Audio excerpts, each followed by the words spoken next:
Bienvenue pour notre série Itinéraire Bretagne qui cette semaine nous entraîne à Guerlédan entre lac, landes et forêt. Ce premier numéro est consacré à l'abbaye de Bonrepos à Saint-Gelvin dans les Côtes-d'Armor, en bordure du Blavet à l'extrémité du lac. Cet édifice du XIIe siècle, un édifice cistercien, a connu un essor considérable avant d'être totalement abandonné pendant des décennies, puis de reprendre vie grâce à la population locale.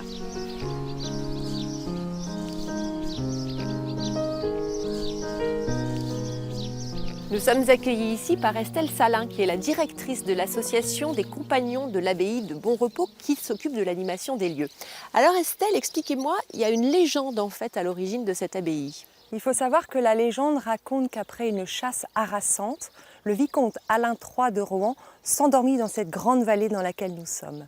Et pendant qu'il dormait, il aurait rêvé que la Vierge est apparue pour lui inspirer l'idée de construire ici son lieu du repos éternel. C'est pourquoi, en fait, dans l'église abbatiale de Bonrepos ont été enterrées 13 générations de Rohan, de 1196 jusqu'à 1516. Donc la ruine en fait de l'abbaye, elle est arrivée avec la Révolution française. Voilà, ce qui a marqué un point final justement à la vie monastique, c'est la Révolution française, puisqu'ensuite l'abbaye de Bonrepos a été vendue aux enchères comme bien national. Donc toute l'orfèvrerie a été envoyée à la fonte, à l'Hôtel des Monnaies de Nantes et Paris.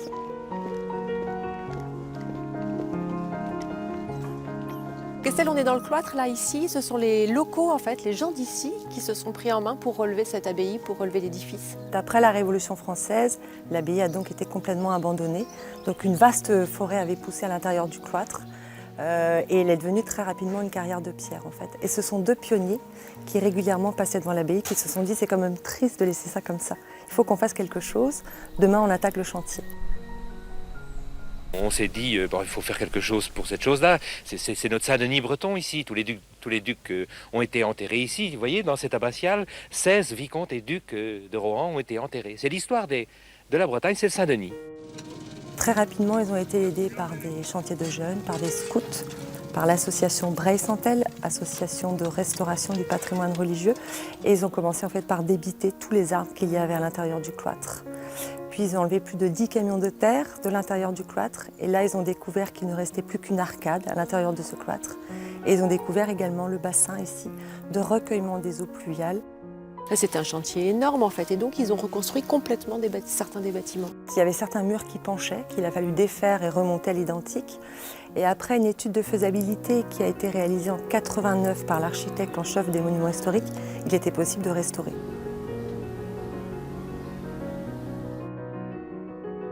Là on est dans la cuisine en fait, mais elle n'était pas du tout dans cet état-là au moment du début de la restauration. Non, il faut savoir qu'ici, il y avait 2 mètres de gravats qui résultaient de l'effondrement des poutres et des planchers.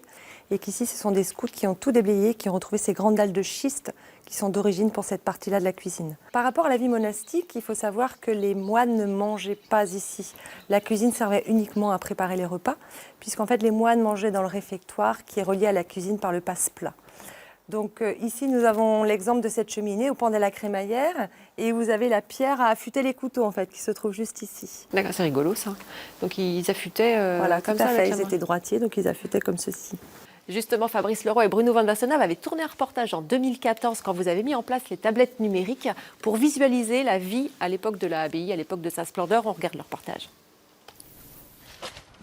Donc ici, on arrive dans la cuisine qui aujourd'hui est à ciel ouvert.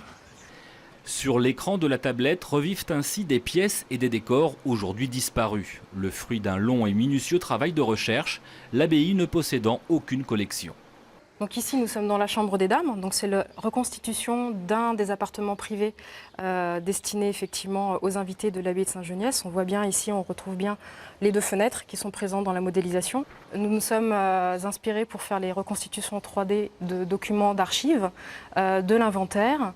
Et puis nous avons fait des recherches également dans les églises environnantes, puisque certains des mobiliers qui étaient présents ici sont disponibles par exemple à l'église du Quilio qui se trouve à quelques kilomètres d'ici.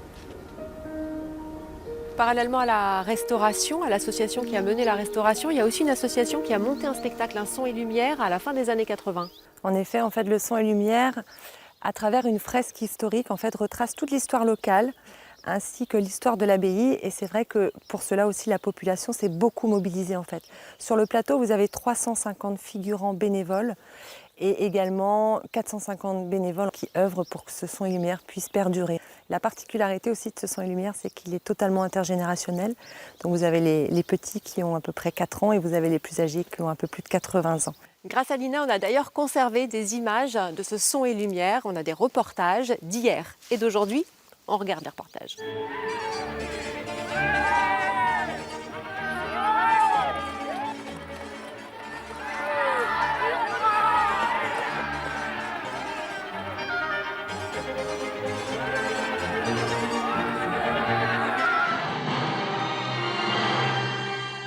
Il est 22h30, plus de 2500 spectateurs retiennent leur souffle dans cet écrin de 2 hectares où se séquencent déjà les grandes heures de l'abbaye de Bonrepos. Une histoire locale qui se confond souvent avec la grande, le tout soutenu par une mise en lumière et une quête perpétuelle de féerie.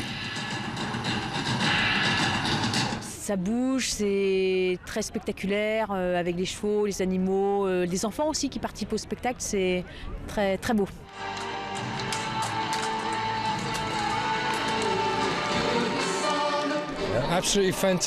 C'est absolument fantastique. Je suis venu 6 fois et c'est de mieux en mieux chaque année.